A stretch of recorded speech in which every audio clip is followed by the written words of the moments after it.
Terima kasih masih bersama kami pemirsa, dan di segmen kali ini kita akan mengadakan yaitu dialog inspiratif dengan tema hak pemudik dalam menggunakan fasilitas publik. Tentu saja saya tidak sendirian, kali ini saya ditemani oleh dua narasumber kita yang sangat luar biasa, yaitu yang hadir langsung di studio, yaitu dari Prof. Sunarno Edi Wibowo selaku pengamat hukum atau biasa dipanggil dengan Prof. Bowo. Selamat siang Prof. Bowo. Selamat siang Manola. Dan juga kita tidak ketinggalan ada salah satu narasumber kita yang hadir, tapi sayang sekali beliau tidak bisa hadir secara langsung di sini dan menemani kita yaitu melewati Zoom, yaitu dari Bapak Dr. Bambang Sugeng Aryadi Subagiono SHMH.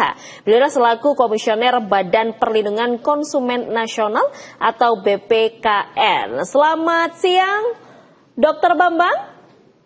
Sudah bisa dengar suara saya, Mbak? Ya? Oke, selamat siang. Nah, kali ini kita akan memang membahas yaitu hak pemudik dalam menggunakan fasilitas publik. Apalagi sekarang sudah memasuki yaitu masa-masa mudik lebaran di tahun 2025. Lebih tepatnya adalah H-2 lebaran kita hari ini ya.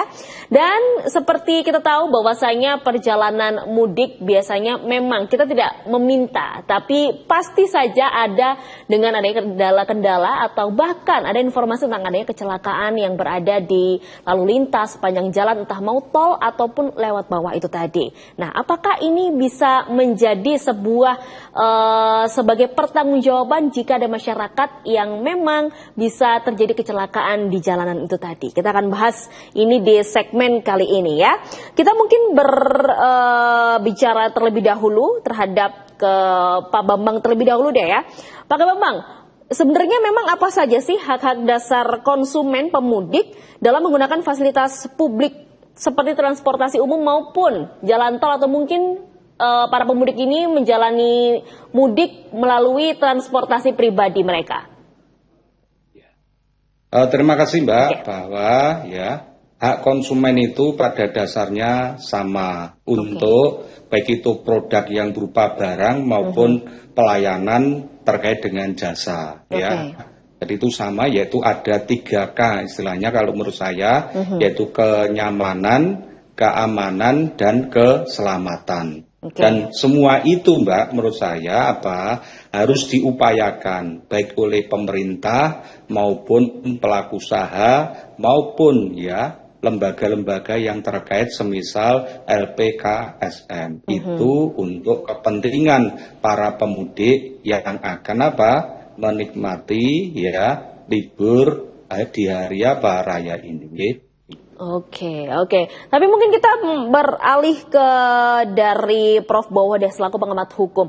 Nah, Prof. Bowo, seperti kita tahu bahwasanya kalau memang terjadi kecelakaan di jalan raya, entah jalan tol ataupun jalan transportasi yang lainnya, apakah memang pada saat terjadi sebuah kecelakaan, ibaratnya ada para pemudik atau para penikmat jalan ini mengalami sebuah kecelakaan, seperti kita tahu biasanya memang dari Jasa Marga sendiri memang memberikan sebuah bisa dibilang namanya adalah santunan. Tapi apakah itu bisa dipertanggungjawabkan atau bisa dimintai pertanggungjawaban, Pak? Oh iya, kalau itu bisa dipertanggungjawabkan ketika ada persoalan-persoalan, kalau jalannya itu berlubang, kemudian lampunya tidak terang, kemudian selain itu apa yang disampaikan oleh Dr. Bambang tadi, yaitu adalah dari negara beliau, ya, oleh karena itu penting 3K tadi, keselamatan, kenyamanan, keamanan dan sebagainya itu harus. Dikarenakan apa? Kalau sampai itu dengan satu kelalaiannya menyebabkan ya kecelakaan, ada pihak konsumen yang dirugikan, ada dua persoalan. Ada itu kan perbuatan menoku bisa, ya bisa perdata maupun pidana. Nah, oleh karena itu hati-hati. Terkecuali ada persoalan. Contohnya begini ya, ketika saya lihat tol, tentunya, nah ada mobil ada kena batu ini, batunya nggak pakai terpal, nggak pakai penutup. Akhirnya komplain loh, itu nggak bisa. Kenapa? Itu bukan ranah saya. Salahnya adalah dari kecelakaan sebab dia. Nah itu sebetulnya kan harus jaga kayak gitu-gitu. Ini contohnya ketika ada persoalan, ketika ada hubungannya dengan kendaraan, ya truk, jatuh kayu. Nah ini bisa terjadi kayu besar, akhirnya nabrak, akhirnya apa? Menyebabkan suatu kecelakaan. Nah ini yang kecelakaan siapa? Nah inilah belum terjadi sesuatu yang hubungannya gugatan. Gugatan dalam arti bisa dipidanakan. Kenapa? Karena itu harus memang benar. Kenapa? Apalagi ini hari Lebaran ini. Semua harus menjaga, semua harus. Contohnya bukan hanya jalan raya saja atau jalan tol saja, tapi semua, baik itu kereta api, baik itu udara, semua digerakkan semua. Kenapa? Semua itu demi keselamatan masyarakat. Ini kan persoalan pelayanan publik. Nah itu penting itu. Jangan sampai nanti pelayanan publik tidak dihiraukan ya. Nanti menyebabkan kerugian bagi masyarakat. Nah ini perlu dijaga sekali. Oke, lalu Dokter Bambang, mungkin bisa diinformasikan kepada kita semua, memang sebenarnya apa saja sih Dok standar kualitas yang memang harus dipenuhi oleh fasilitas publik yang bisa untuk dinikmati masyarakat semuanya Dok? Ya, jadi fasilitas publik ini memang karena untuk kepentingan banyak orang ya, maka tentu ya pemberi fasilitas harus betul-betul 100% berhati-hati. Ya. Jangan sampai nanti menimbulkan kerugian ya. Kalau itu menimbulkan kerugian di masyarakat, tentu kembali lagi pasti itu adalah merugikan konsumen. Ya. Sehingga kalau konsumen merasa dirugikan, ya jelas tadi menurut Prabowo saya setuju bahwa apa nanti dapat menimbulkan suatu sanksi, ya baik itu sanksi keperdataan maupun sanksi kepidanaan. Oleh karenanya, ya penyedia fasilitas publik, ya termasuk dalam hal ini adalah organ atau lembaga atau kementerian dari pemerintah ya termasuk badan usaha milik negara ya termasuk juga lembaga-lembaga yang lain yang terkait ya untuk penyediaan fasilitas publik ini maka menurut saya apa harus betul-betul ya difasilitasi sehingga apa menimbulkan 3K tadi sehingga tidak ada lagi yang namanya kecelakaan baik itu berupa kelalaian maupun apa kesengajaan karena nanti buntutnya akibat hukumnya apa akan semakin apa mengarah kepada sanksi tadi 2 sanksi tadi Oke. Tapi Dokter Bambang kalau lalu bagaimana cara konsumen ini dapat memastikan bahwasanya hak-hak mereka dalam menggunakan fasilitas publik ini juga terlindungi? Apakah ada step-stepnya atau mungkin gimana cara kita mengetahui itu, Prof? Ya, tentu kalau konsumen ya dalam hal ini adalah masyarakat yang awam ya untuk dalam kaitannya menikmati fasilitas publik, apalagi kan momen-momen seperti ini kan momen yang walaupun setiap tahun kan dadaan istilahnya. Sehingga ya kalau itu diharapkan dari konsumen terlebih dahulu untuk memahami fasilitas publik itu adalah hal yang kurang tepat ya. Sehingga penyedia fasilitas publik inilah yang seharusnya apa mempersiapkan yang sebaik-baiknya ya. Baik itu sarana prasarananya ya berupa jalan dan lain sebagainya maupun alat transportasinya ya. Dan itu memang menjadi apa? Menjadi salah satu asas di dalam Undang-Undang Perlindungan Konsumen di mana ya pemerintah, pelaku usaha dan juga LPKSN atau lembaga-lembaga yang terkait itu semuanya harus bersinergi untuk apa? Memberikan perlindungan kepada konsumen sehingga apa? 3K tadi tercapai yaitu keamanan, keselamatan dan kenyamanan itu yang nanti yang menjadi apa tujuan utama. Oke.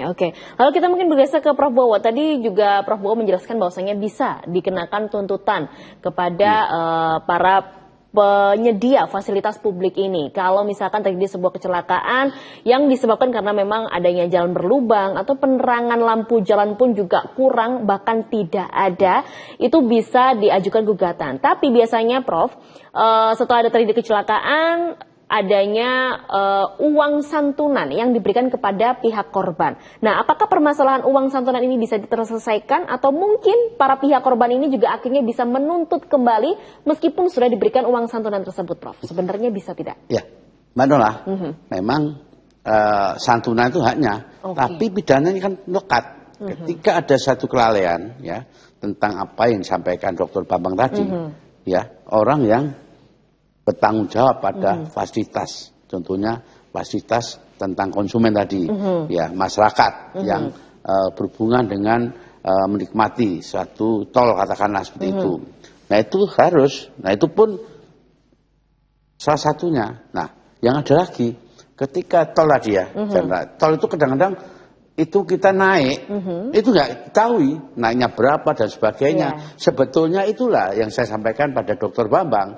Dr. Bambang tahu itu sebetulnya. Tol itu, nah sekarang kalau ada lebaran ada 20%. Tapi kalau tidak lebaran bisa naik tapi tanpa ada pengumuman. Ini adalah sesuatu yang berhubungan dengan perlindungan konsumen. Berarti konsumen jangan sampai dirugikan. Nah seharusnya transparan, jangan sampai hanya diam-diam naik, diam-diam naik. Ini sering kali terjadi.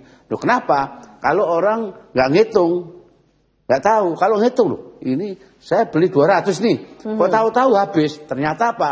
Ternyata nggak tahu tiap jam, tiap hari itu naik, tapi nggak diberitahu. Itu sebetulnya transparan tidak ada. Lah inilah yang terjadi pada pelaku usaha-usaha seperti Jasa Marga seperti itu, Mbak Nola. Oke, kita tahan dulu dan jeda terlebih dahulu. Dr. Bambang dan Prof. Bowo, nanti kita akan berlanjut di segmen selanjutnya masih terkait dengan dialog hak pemudik dalam menggunakan fasilitas publik. Jadi jangan kemana-mana, tetaplah bersama kami di Update Siang.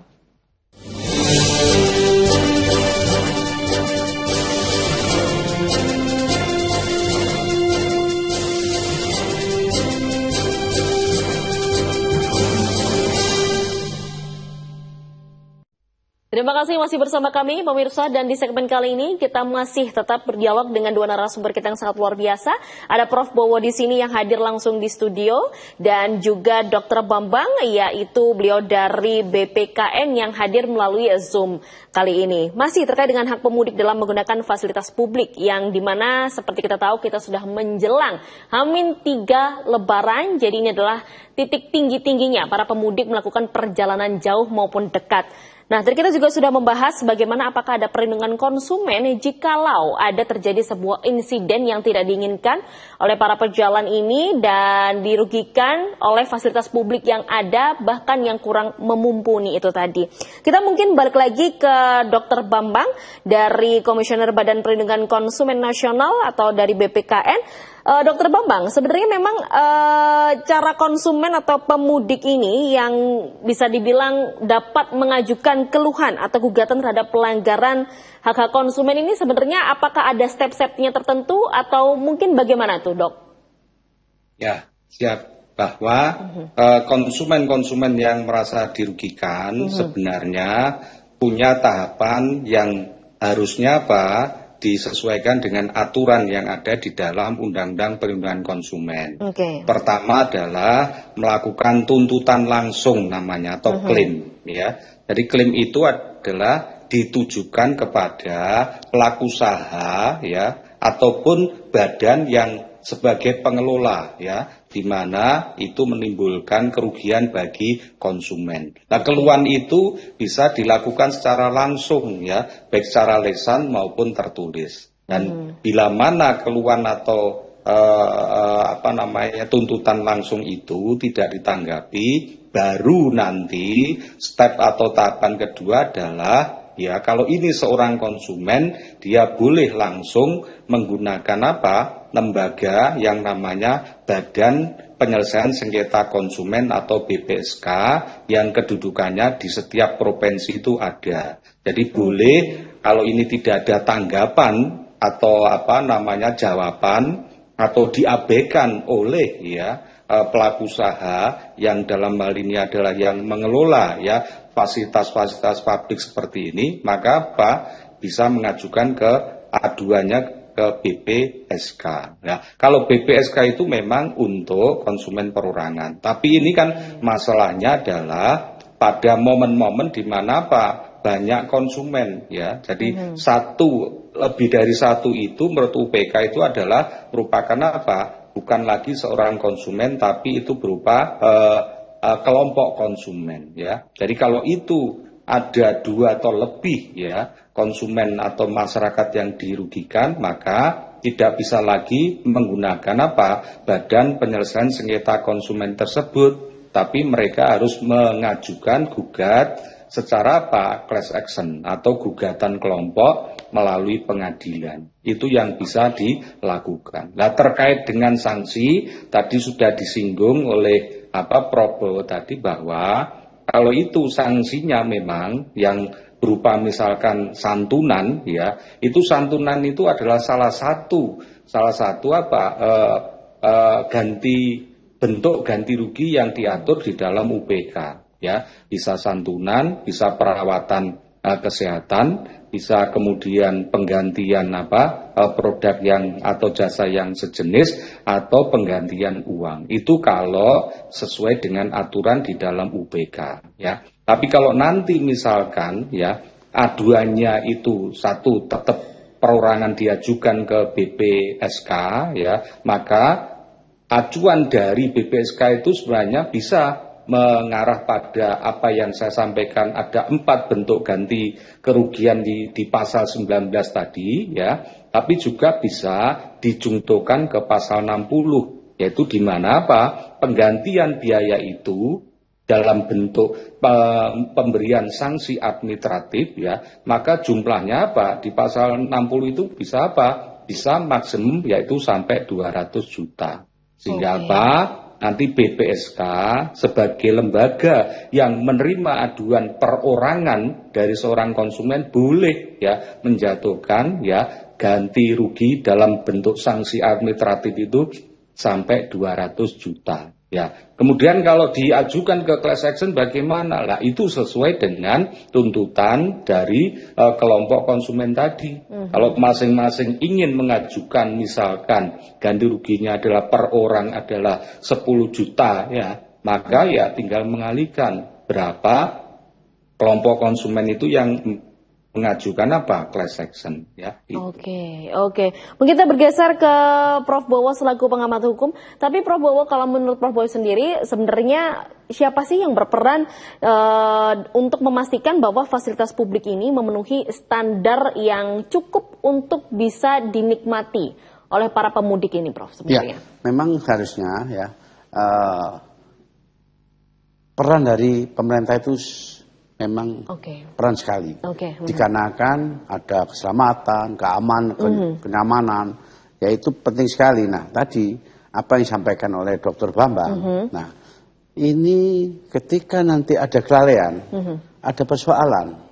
Ada kalau mayoritas ya banyak orang ada class action. Ada kalau satu orang ke BPSK tadi saya sampaikan. Tapi kalau pasal 19 Undang-Undang 899 atau pasal 60 hanyalah 200 juta. Tapi kalau lebih bisa saja ke pengadilan. Pengadilan sekitarnya atau setempat. Ketika ada yang dirugikan. Contohnya kalau itu subjek hukumnya di mana, daerah mana. Kalau ada yang dirugikan. Nah, pengadilan mana itu penting. Nah, itu pernah terjadi. Ketika putusan-putusan itu bisa ya, meskipun itu adalah memang berhubungan dengan adanya perlindungan ya, persisian tentang masalah yang perlindungan persisian konsumen yang ada itu, ternyata kok ternyata sampai sekarang kok bagaimana sanksinya kok gak bisa efektif. Nah, bisa melalui untuk eksekusinya bisa melalui pengadilan negeri. Nah, dari situlah memang peran-peran dari perlindungan konsumen ini harus hati-hati. Kenapa? Karena adanya satu standar ukurannya 200. Kalau lebih bagaimana? Nah, lebih itu bisa ke pengadilan seperti itu. Jadi memang tidak hanya sekedar swasta dengan pemilik fasilitas publik, tapi pemerintah pun juga harus ikut berperan ya, Prof ya? Iya, berperan sekali. Oke, kita mungkin bergeser lagi ke Dr. Bambang. Dr. Bambang, lalu bagaimana cara BPKN dan pemerintah dapat bekerja sama untuk meningkatkan kesadaran konsumen pemudik, apalagi tentang hak-hak mereka dalam menggunakan fasilitas publik ini, Dr. Bambang? Ya, betul, ya. Jadi pemerintah dan BPKN ya itu bisa bersinergi. Sebenarnya BPKN itu kan merupakan apa? Lembaga yang dibentuk oleh pemerintah ya. Tapi pemerintah itu pun bisa diwakili oleh kementerian ataupun kelembagaan. Di mana ya kita berdua ya, dua lembaga ini bisa bersinergi untuk apa? Memberikan suatu pemahaman. Pertama haruslah pemahaman. Kalau itu pemahaman belum bisa dipahami dan tetap menimbulkan kerugian, lah baru nanti bukan hanya pemahaman tapi apa? Perlu nantinya untuk adanya pengawasan ya. Pengawasan itu penting karena tanpa pengawasan segala aturan main di masyarakat terutama di terkait dengan fasilitas umum ini seringkali dilanggar ya. Oleh karenanya BPKN sendiri seringkali bersinergi dengan lembaga-lembaga terkait ya untuk apa? Selain memberikan suatu pemahaman juga pengawasan. Kalau perlu nanti kalau itu tetap dilakukan pelanggaran oleh misalkan badan usaha milik negara atau lembaga-lembaga yang membidangi ya fasilitas publik ini, maka apa? BPKN akan memberikan suatu rekomendasi ya. Rekomendasi yang ditujukan kepada pemerintah.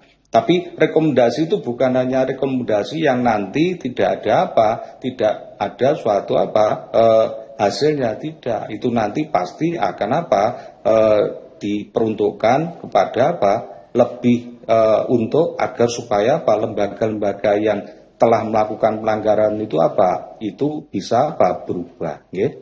Termasuk kaitannya dengan lembaga-lembaga penegakan dari sanksi tadi. BPKN punya peranan khusus di sana. Mungkin terakhir untuk Prof Bowo sendiri. Dari Prof Bowo sendiri, gimana caranya meningkatkan kesadaran para konsumen ini untuk mengetahui hak-hak hukum bagi mereka dalam menggunakan fasilitas publik ini, Prof? Iya, tadi ada penjelasan dari Dr. Bambang tadi itu adalah sebagai satu adalah corong dari pemerintah. Nah, itu memberikan sosialisasi pada masyarakat supaya tahu. Nah, perlindungan konsumen apa? Hak dari konsumen itu apa? Itu dari situ. Kalau nggak nggak tahu, maaf. Itu seharusnya disosialisasikan. Kenapa? Memang di dalam Undang-Undang 8 tahun 99 itu semua nggak tahu apa sih haknya konsumen itu. Buahnya sebetulnya. Tapi oleh karena itu penting sekali adanya hadirnya ya dari pakarnya tadi, Pak Bambang. Pakarnya itu memang satu mensosialisasikan itu tersebut. Iya, itu saya nggak merekomendasi ya. Seharusnya memang demikian. Seringkali harus diumumkan apa sih hak konsumen ya. Kemudian di samping itu apa sih hak juga pengguna jasa juga. Ya kan harus benar-benar. Jangan sampai nanti ada satu saling bertentangan antara satu dan lainnya. Iya. Itu tadi pemirsa luar biasa yang dimana kita seperti tahu bahwasanya hak pemudik dalam menggunakan fasilitas publik ini masih banyak orang awam yang masih belum mengetahui sebenarnya hak-hak mereka sebagai pengguna fasilitas publik itu sendiri. Bahkan tadi juga Dr. Bambang dan Prof Bowo pun juga berbicara bahwasanya ini bisa ada tuntutan jikalau memang terjadi kecelakaan dengan adanya atau rusaknya jalan atau fasilitas publik yang tidak memumpuni pada saat melakukan perjalanan itu tadi. Luar biasa, terima kasih Prof Bowo sekali lagi. Dr. Bambang terima kasih meskipun kita tidak berjumpa secara langsung tapi memberikan edukasi yang sangat luar biasa. Sekali lagi terima kasih Dr. Bambang atas edukasinya terhadap kita semua di sini sebagai para konsumen ya yang akan menggunakan fasilitas publik di era mudik 2025 hari ini. Terima kasih Dr. Bambang sekaligus terima kasih Prof Bowo, luar biasa. Semoga nanti seluruh masyarakat Indonesia yang sedang menjalankan mudik 2025 semuanya aman dan tentram dan tidak terjadi insiden-insiden yang diinginkan. Amin. Sekali lagi terima kasih. Begitu pula juga nantinya di segmen selanjutnya kita masih akan menyediakan informasi-informasi terkini lainnya. Jadi jangan kemana-mana pemirsa.